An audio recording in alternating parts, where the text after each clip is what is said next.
Road కొట్టుకోవాలి, centre divide కొట్టాలి, ఖాతాలు ఏరుకోవాలి, మళ్ళీ రోడ్డు పైన కొట్టుకోవాలి, కింద కొట్టుకోవాలి, మళ్ళీ మట్టి అంతా మేమే ఎత్తుకోవాలి, ఒక్కొక్కరు కింద ఊపుకోవాలి, ఎత్తుకోవాలి.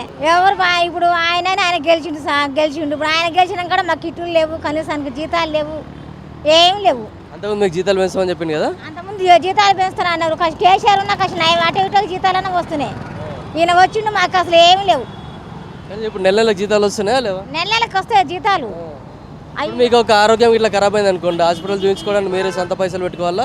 మీకు ఏమన్నా ఈఎస్ఐ అట్లా ఏమైనా ఉందా? ఇచ్చిర్రు అవి తీసుకుపోయి హాస్పిటల్ చూపించుకోవటం, అవి ఒకటైతే చేసిర్రు అంతే. ఇంకా మనకి హెల్త్ బాగాలేకున్నా ఏం బాగాలేకోకుండా ఇంకా చూపించుకోవడానికి అయితే ఉంది. కానీ ఇంకా ఇంకా జీతాలు పెంచట్లే మాకు.